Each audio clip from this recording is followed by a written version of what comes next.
Hi, I'm Michael Senoff, founder and CEO of HardToFindSeminars.com. For the last 5 years, I've interviewed the world's best business and marketing minds. Along the way, I've created a successful publishing business, all from home from my two-car garage. When my first child was born, he was very sick, and it was then that I knew I had to have a business that I could operate from home. Now my challenge is to build the world's largest free resource for online downloadable MP3 audio business interviews. I knew I needed a site that contained strategies, solutions, and inside angles to help you live better, to save and make more money, to stay healthier, and to get more out of life. I've learned a lot in the last 5 years, and today I'm going to show you the skills you need to survive. Hi, it's Michael Senoff with Michael Senoff's HardToFindSeminars.com. The title of this interview is called A Frank Talk About Money, what financial expert Robert Kiyosaki and his Buddhist Nun sister taught each other about life. Not so long ago, people were taught to find good jobs and work hard so that someday they may enjoy a nice pension. But according to Robert Kiyosaki, author of Rich Dad, Poor Dad, that's a dinosaur, industrial age idea. And many people who are currently looking to others for money, whether it's the government, their pension plans, or even God, are getting a cruel wake-up call in today's economy. Tenzin, Robert's sister, is one of those people. As a Buddhist nun, she was only concerned with the simple life until she got cancer and heart disease. Faced with medical bills that her insurance wouldn't cover, she turned to her brother for help. They ended up learning valuable life lessons from each other that not only combined purpose with practicality, but also kindness with prosperity. And in this audio, you'll hear all about them. You'll also hear what Robert thinks of America's current economic condition, where he thinks we went wrong, and what he thinks we can do to fix it. You'll learn why it's dangerous to have a polarized right or wrong mentality and how to develop a broader viewpoint. You'll learn how Tenzin and Robert ended up completely different life paths, how they found their purpose, and exactly what they learned from each other. You'll learn all about the man Robert considers his mentor, Buckminster Fuller, and what he learned that changed his life. You'll learn sound advice for those of us struggling in today's economy, and the crucial thing Robert says we need to learn. According to Robert and his sister, we are living in historical times, but it's important not to let yourself get paralyzed or depressed by your circumstances. Instead, look for the opportunities and awakenings, and in this audio, you'll learn how to do that.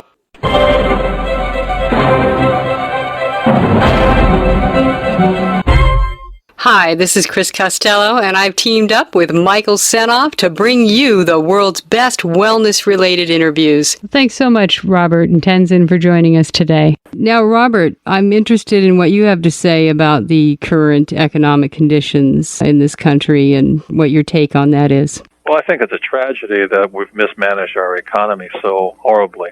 It is my favorite subject, and the problem is, in my opinion, the relationship between the Federal Reserve Bank and the U.S. Treasury and their ability to create money out of thin air. And that's going to bring down this great country because they put us so greatly into debt. It's basically highway robbery, and I think it's a tragedy. The moment they turned the U.S. dollar from, in 1971, when Nixon took us off the gold standard, it was the end of America as we know it. 1971 caused the biggest economic boom, but now it's going to be the biggest economic bust ever. I think it's absolutely a tragedy. I think it's a tragedy our schools don't teach kids about money.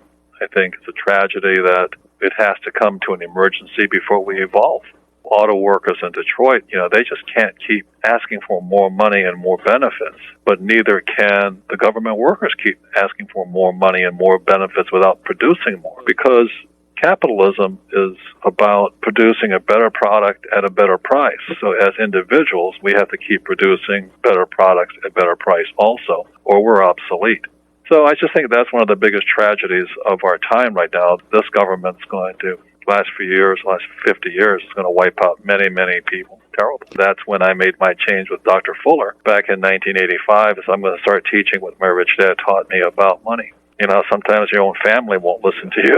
I'm glad my sister started to listen to me about money and the importance of it. because being raised in a Christian family, it was the love of money is the root of all evil and yada, yada, yada. So I kind of had to be a closet capitalist in my house, learn how to make money in spite of what my parents thought. It was extremely challenging because my mom and dad were with the Peace Corps and I go to the Marine Corps, but they were also socialists and my rich dad was a capitalist. That's why I put in the front of the book is you get to have 2 points of view and see both points of view. I can see being kind to people, but I don't think giving them money solves the problem. I think it makes the problem worse, and it prolongs the ultimate inevitable end anyway. I wanted to ask you back to the economy, too. Do you see a way out of this? I hear things like we're trillions of dollars in debt. Do you see any ray of hope? I don't see it as good or bad, you see, because with this bad economy, I'm making more money than ever before because I've trained my mind to do that. Going back again to the quote, you have to have 2 points of view. So I have two different strategies.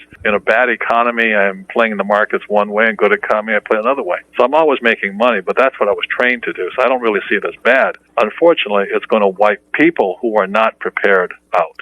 I hate to say this, but we might be cruising for another depression, and that's frightening. I think that it is a tragedy. And we can't just print money to get out of this problem. It doesn't solve the problem. Throughout history, every government that's printed money, the money has eventually gone to its ultimate value, which is zero. Remember, the Confederate dollar went to zero, the Continental went to zero. And that's what happens when you have a bank that's allowed to print as much money as it wants to. Hope is for the hopeless. I like to take action and get smart, and I don't trust my politicians. They're not bad people. I believe in taking care of myself and teaching other people who want to learn, but I don't believe in just printing money and giving money. I'm willing to teach those who are willing to learn. In the front of your book, there's a remarkable quote by F. Scott Fitzgerald. The test of first-rate intelligence is the ability to hold two opposed ideas in the mind at the same time and still retain the ability to function. So, Robert, I wanted to ask you a little bit about what that quote means to you. I thought it was a great quote because so many people operate in a world of right and wrong, and so they become polarized, like, you're conservative or you're a liberal, and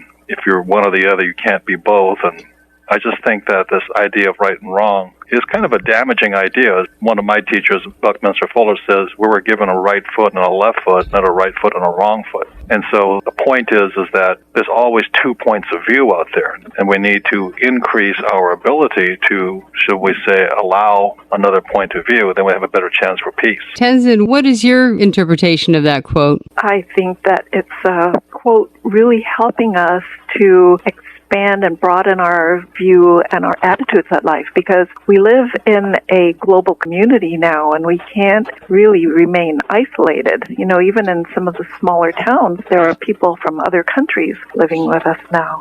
And I believe that when we hold a very narrow view about our attitudes of politics or culture or religion, then we cut out the opportunity to really engage with other points of view. Growing up, how did this affect you? Were you exposed to different points of views in your growing up? You talk a lot in your book about your childhood in Hawaii. Absolutely. My mother particularly became involved as the staff nurse for one of the Peace Corps training centers in Hawaii, one of the largest in the United States. And so we were working with people from all over Asia, learning about their food, their culture, their language, and both my parents really encouraged us to engage with people of other cultures. And, even around food, she said, one way that you can just create harmony with others is to enjoy their food. Now, the other quote that I just found to be a wonderful quote in the beginning of your book is from His Holiness the Dalai Lama, and it is, "My religion is simple, my religion is kindness." Tenzin, can you talk to us a little bit about that? Working as a hospice chaplain, I'm finding that I pull in and work with people from so many different cultures and faiths, and essentially what people respond to is kindness. Although we were both raised as Christians and I became a Buddhist nun, there's the meeting of the heart rather than anything else. And so we work on that level in hospice and just paying attention to what are the person's needs. And that and dealing with other aspects of our business, we really respond to kindness. And I think that transcends religion. It transcends different points of view. Now, Robert, what do you say about that? I would say it's one of the toughest lessons I personally had to learn, kindness. I grew up playing football and hunting and went to military school and then into the Marine Corps. And kindness is not a valued trait.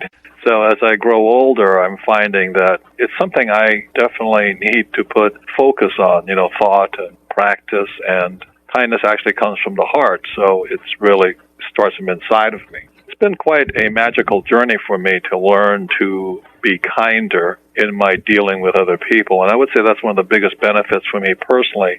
In writing this book with my sister was learning to be a little kinder, a little bit more patient person, because my whole upbringing, like I say, from playing football all the way through the Marine Corps, was not about kindness. It was almost the exact opposite. That really comes through, that each of you have really developed very differently. Now, how do you explain that, coming from the same family? How did you turn out with such different views of the world? I think that a big reason why we struck out in different ways is the attitude of our parents to just try what we wanted. And they did not impose upon us very strict regimens of how they wanted us to be.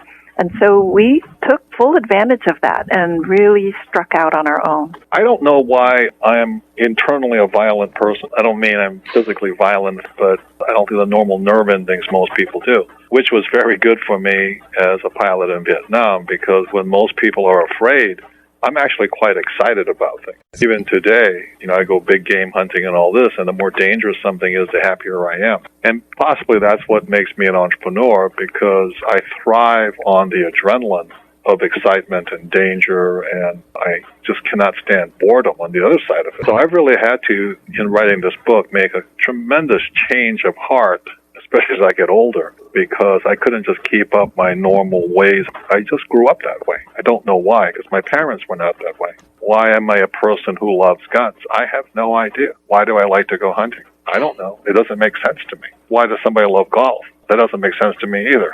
We have different interests and different likes and dislikes. One thing you talk about in the book, Robert, is Buckminster Fuller was one of your extremely important mentors in your life. Can you kind of tell our listeners a little bit about that whole experience? Well, Bucky Fuller is considered one of the most accomplished Americans in history. He has more patents after his name, and Harvard considers him one of the greatest graduates, and American Institute of Architects consider the greatest architect. But they called him the world's friendly genius. And John Denver was inspired by him. He called him the grandfather of the future. When I met Bucky, I was totally into capitalism and making money and all this. And one day I was up in Kirkwood, California, right above Lake Tahoe, and he asked me what my life's purpose was. It was probably 100 people there. And he asked me, "What's your purpose, young man?" And I said, "To get rich." And in front of these 100 people, he scolded me publicly. And he says, get rich. What a waste of a good mind. Why don't you do something with your life? But I think what he was trying to say to me was what my parents were trying to say to me, was what I think war was teaching me. And it was to maybe make a change in direction of my life. So that was back in 1981, and my life took a whole completely different path after that. Instead of being just a capitalist with factories in Taiwan and Korea and Hawaii, I suddenly had to ask myself, what's my purpose in life? Am I just here to make money? And after he scolded me, then I was in turmoil. Because I did find that emptiness a lot of people talk about. Is it just the money? Is this all there is? Is this a bigger house and nicer cars? And that's what he gave to me. And so finally, back in 1984, after 3 years of studying him, I said, I'm going to find out what my life's purpose is. And that's what Rich Brother, Rich Sister is about, because in 1985, my wife Kim and I took a leap of faith, and instead of just making money for me, I wanted to find out what I was supposed to do with my life. And that's when I ran back into my sister, Tenzin. And in 1985, she became an ordained nun by His Holiness the Dalai Lama. So I become a teacher, something I swore I'd never become, and I see her as a nun. And if you had seen us back in high school, there's no way you would have ever said I would ever become an author or a teacher, because I was a horrible student. And there was no way my sister was going to be a nun. So that's a lot of what this book is about, is, the leap of faith to find out what your purpose in life is. And I'm actually a lot happier because I work as a teacher now more than just a capitalist making money for myself. Making money has always been pretty easy for me. But today I don't need any more money, but I still work because, money is important, but my work is more important than the money now. And that's a very big difference. And I just work because I enjoy my work.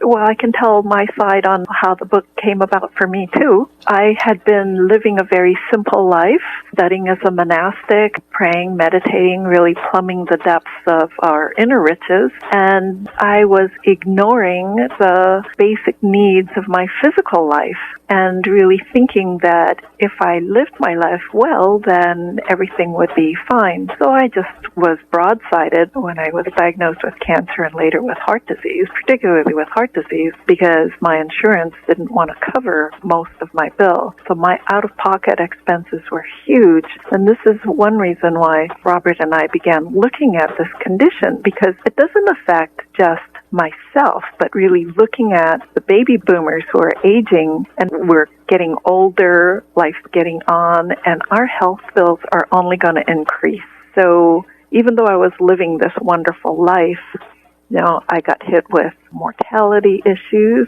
and big bills and realized that living in LA was not heaven, and I had some basic needs to take care of. Plus the insurance companies were knocking on my door.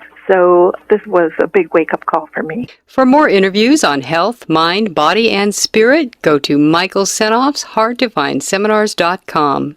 How was it having a brother that you knew was so wealthy? I've been attending Robert's seminars over the years, and I find that Robert is more of a mentor to me as I go through my life, because one of Robert's talents is that he's able to distill some of these concepts about finance into more simple terms.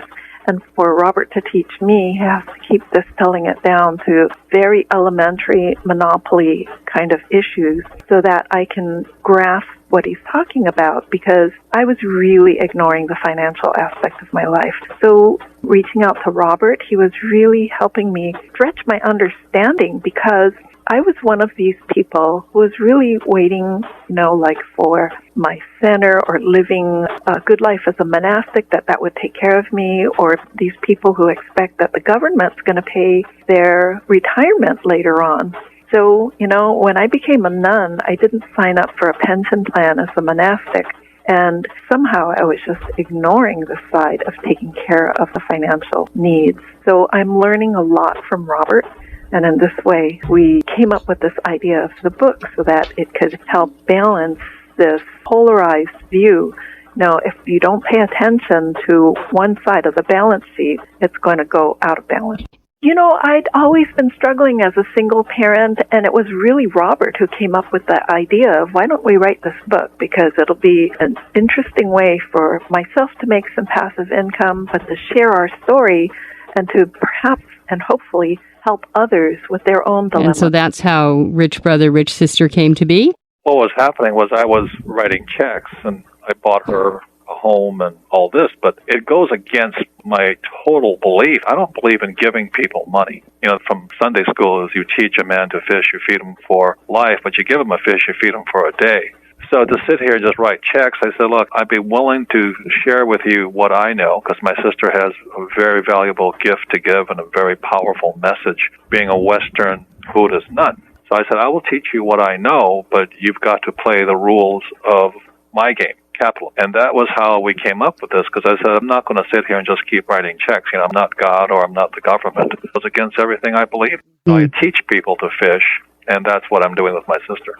And I'm learning that praying and meditating isn't going to pay my bills. It has been a very interesting lesson, and one that I am turning my life around now to share with others. It's a big leap again, to show that I had this flaw with my head in the sand about this, but it really is about balancing out our lives. Have you learned a lot about the medical system in this country through your experience? I'm learning more. What happened with the cancer, that happened in 1998, was that friends took care of me. And because friends took care of me, I remained ignorant about finances. I thought I'd always be taken care of. But when the heart disease hit, that was 2 years ago, I did have some insurance, really bad insurance, and my out-of-pocket expenses just for that were over $22,000 last year. That's a big wake-up call when you look at how you're going to pay this. It's not something that's small change for someone like me. And so I've been realizing that there's so many people, not only in my own community, but people in general who think that the government is going to take care of them, or finding jobs that are just going to give them a good pension.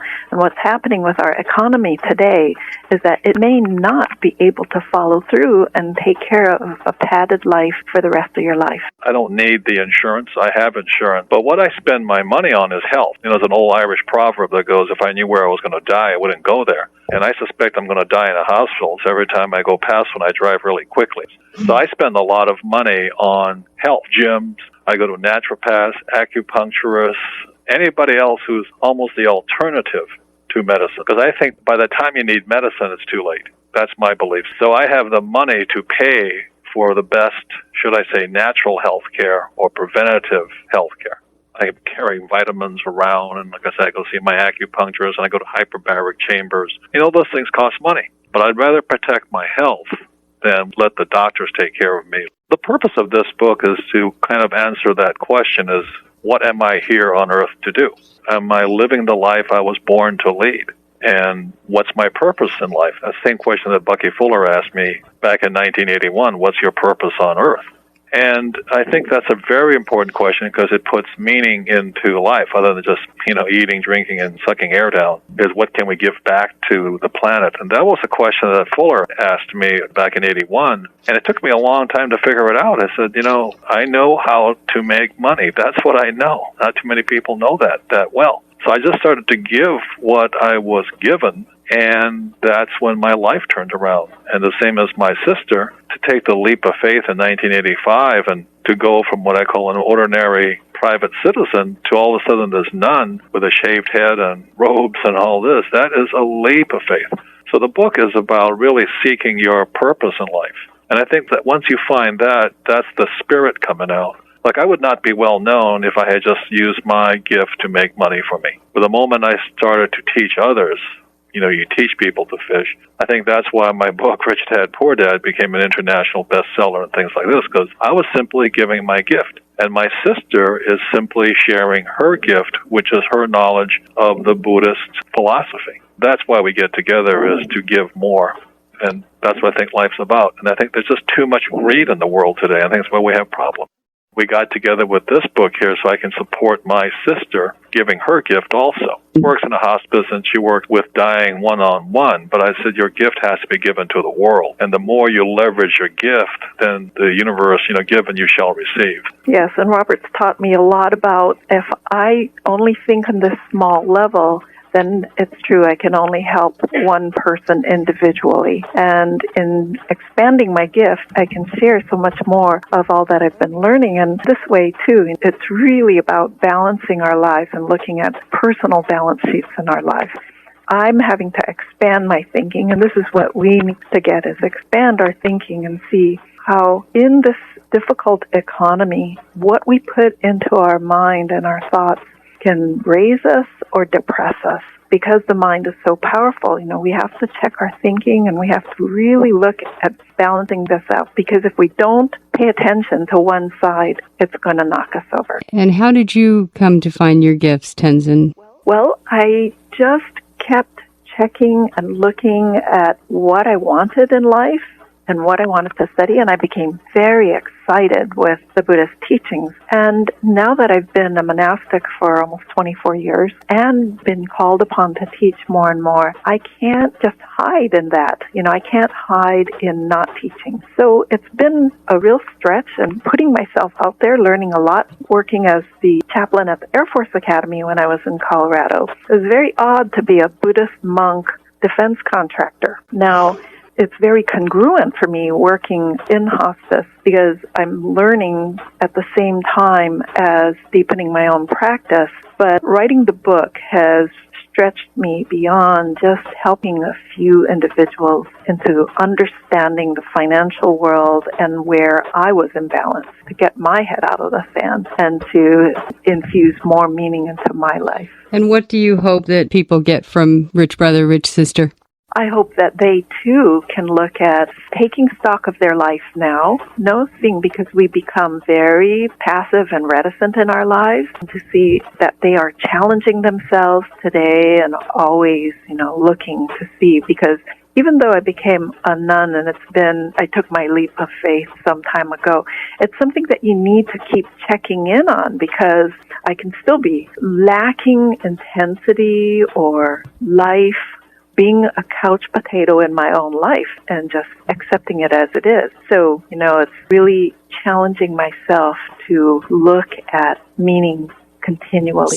I've learned so much from the Dalai Lama, even from a distance. I've worked somewhat closely with him in the past, but even his view of his own studies, he is so willing to test things and try them on, work with scientists, work with cutting-edge physicians who are learning about new technology and questioning his own belief systems. And I love that sense of inquisitiveness and willingness to change.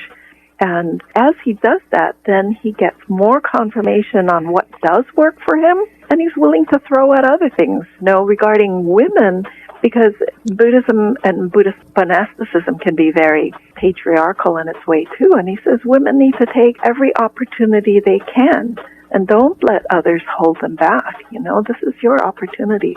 So I feel as a Western monastic particularly, I don't have to be riveted down by old traditional mores. And truly the Dalai Lama has expressed that in his own life too. The way he transforms difficulty into things of awakening.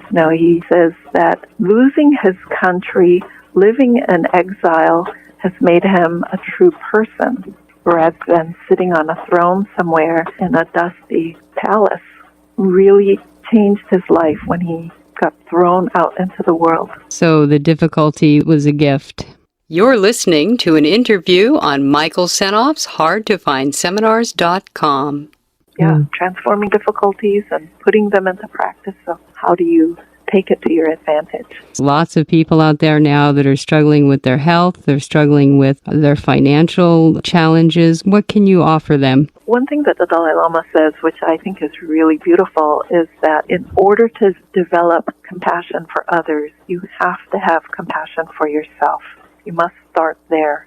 And I think that's a really beautiful example, because sometimes, we forget about ourselves, or sometimes we only think about ourselves and forget about others, and we just become too selfish. So he says compassion for others must start with compassion for oneself. Now, Tenzin, it sounds like your whole idea about money has evolved quite a bit through writing Rich Brother, Rich Sister. Yes, it has. And I realized that I had surrounded myself with people with my same belief systems. And that's what we tend to do, is we tend to surround ourselves with people of like mind.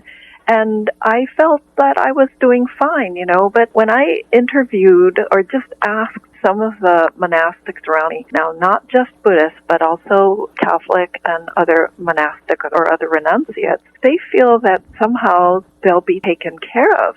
And I think, especially with the economy changing the way it is, that even churches and temples are going to be challenged in this economic time, because the gifts to these places are coming from the kindness of others. And if they too are challenged, I think that nonprofits and monastic orders are also going to be challenged. So, it's like with people wanting the government or pension plans or God to give us money, we've really got to change our view.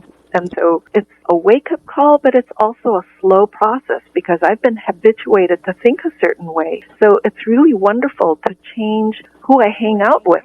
It's our government, too. A lot of people that are just waiting for Social Security to kick in, but baby boomers are hitting at, 10,000 a day of Social Security age, and there are not that many people putting in towards their retirement. I think we all need to look at self-sufficiency a lot more, and that's a huge change of view. I see for myself that I had been steeped in it for a long, long time. And to begin to help myself, I have to start looking differently. So going back to work at age 60 was one thing. Getting a better healthcare plan was another. Writing this book was a huge stretch from my familiar, safe, secure world into something being with the public and sharing my story, hoping that, it'll help others wake up as well. And how wonderful that you did write it. I mean, it is a very inspiring book. Yeah, I think people will take a lot from it. Which brings me to another question for you, Robert, which personally, I'm still working on this one. Came across the word ephemeralization. Can you kind of explain that? Ephemeralization means the ability to do everything with nothing or leverage or doing more with less. And what Dr. Fuller said was nature was ephemeralizing constantly, always doing more and more with less and less. And that's why it goes against the labor union idea of doing less and less for more and more money. So as a businessman, I'm constantly ephemeralizing, figuring out how I can do more and more for less and less. So, example, I set up a franchise system where people can come and learn financial education for free. And then my task is, now how can I learn to make money from that by first giving away first? So I'm always constantly looking at how I can do more and more for less and less. You look at Apple computers, they give you a better and better computer for less and less price. You look at what the Indians are doing now with cars from India. Tata Motors is producing cars for $2,500. And, that's more than the healthcare costs inside of a GM car. So the reason GM is in trouble is the Indians ephemeralized, but the U.S. didn't. So those are some of the big reasons that word ephemeralization, or doing more with less, is such a crucial principle to learn, especially if you're going to be in business in this rapidly changing world today. Like you look at the world of books that I'm in right now, people just download books. They don't go to a bookstore. Amazon is wiping out Borders and Barnes & Noble. Those are all examples of ephemeralization, doing more with less at a better price. And the companies that are firing their employees, the reason is because they didn't ephemeralize. They're not demanding that the company produce more for less. So in my company, we've paid bonuses this year. We've given them time off. The reason is, as the owner of the company, I'm always focusing on how my company can do more for less. And it's one of the principles of the world. I think you'll understand it when you look at, when the iPhone came out, it was X dollars, and immediately the price went down. Performance goes up. 200 years ago, we had to walk or ride a horse. Now we climb on a plane and fly. Now we can go on the web. I did a seminar in South Africa a month ago, but I did it from Phoenix. I didn't have to get on a plane and fly for 3 days to Johannesburg. I just stood in my little office in Phoenix, and they beamed me up 30 feet inside this room, and there was, I think, 2,000 people or something. So I made as much money, but it cost me a lot less wear and tear. So the people who are getting ahead are people who are ephemeralizing, financially. And the people that are dying are people who still expect to get paid more to do less. That's the big disconnect right now. It's evolution. Right now, the technological world plus God or spirituality is evolving. I think America has become a little bit too corrupt. Government's a little too corrupt, too greedy. Many corporations are too greedy. Labor unions are too greedy. And that affects charities and religious organizations. I just think it's greed. And that's why in 1985, I had to figure out how to give before I received. The more I focus on giving for less and less, the more and more I make. And have you found that to be true also, Tenzin? I am finding that out. And as I work with this book, as I work with others, I am finding more ease and ways of working with this myself. Like, we were talking about it because my father was a university professor, and his thing was tenure. And every time I hear a university professor say tenure, I hear the word dinosaur. Because you're supposed to not be getting tenure. You're supposed to be figuring out how you can teach more students at a better price and more effectively. That's your job. But all these guys who want, I'm going to join the police department so I can get 20 years and then I can retire, those are industrial age ideas. Information age ideas, you just be, well, how can I serve more people at a better price? And that's what I'm saying, is this economy bad? Well, it goes back to Fitzgerald's thing again, there's different points of view. To me, this is a great economy. If you wanted to buy a house, now is the time, even in Santa Barbara. Everything's coming down in price, which is wonderful. I don't know why people are crying. Yes, and this is where the spirituality kicks in too, where we have to gain clarity in our own mind, because we are living through a very difficult historical time. And to watch that we don't get paralyzed or depressed by it, and see what we can do to find other avenues of working with what's happening. I don't think it's a difficult time. I just think it's a changing time. Change with it is the most exciting thing you can do. So it's all perception. There is more opportunity now at easier and better prices than ever before. Like I have businesses in probably 50 countries throughout the world, and it's never been easier to do business throughout the world. Never. I don't know what people are complaining about. But if you can't see it, you can't see it because you've been trained to think of, I'm going to work for the university system and stay there until I get tenure. That was my dad. Whereas my rich dad was exactly the opposite thinker. So I had two dads, 2 points of view, and I chose to listen to my rich dad. What Robert keeps teaching us is to change our point of view and raise our sights and look at opportunity. You look at it this year, the stock market's down 40% from last year. That's the stock market having a sale, offering 40% off. I don't understand why people are complaining. I'm buying more than ever now. I'm saying, well, this is good. Stock market's on sale. Real estate's on Right. sale. But people see it as bad. I think it was appropriate. She asked me that opening question about what quote I chose for this book was the ability to see two opposing points of view and operate sanely between them. So what's next with Rich Brother, Rich Sister? Do you have another project in the works, or what do you see in the future? I think my sister should write what she really knows about, which is karma. She should have a book on that. She has a book on nirvana, past lives, and, things that she's really studied. And I think her advantage is she's a Western Asian woman who is studying an ancient Buddhist or Asian religion. So she's a very good translator for the West. I'm writing a book called Rich Health, and it's East and West medicine coming out because my cardiologist, he started off as an acupuncturist, and now he's a heart transplant surgeon for male. And without him, I don't know if I could have survived. I went through open heart surgery because I was born with a heart defect. And because of him, I came through the operation in flying colors. But I think if I'd gone through a traditional cardiologist, I might not have made it. But my cardiologist, who started off, like I say, as an acupuncturist and iridologist, for the eyes and all this, he comes from a completely different point of view on medicine. So that's one of my most exciting projects is Rich Health. What else can you tell us about Rich Brother, Rich Sister? I did it personally because my sister has taught me a lot about being kinder. That was her saying, His Holiness' religion is kindness. And I think we could all use a little bit more of that. And for myself, it's about being tougher and speaking up more and jumping into the game more. So that's been another lesson for me, and it's been a pleasure to speak with you. Well, it was just a delight to talk with you both, and just wonderful to see inspiration and education you both brought to people that desperately need it in this world. Thank you so much. That's the end of our interview, and I hope you've enjoyed it. For more great health-related interviews, go to Michael Senoff's HardToFindSeminars.com.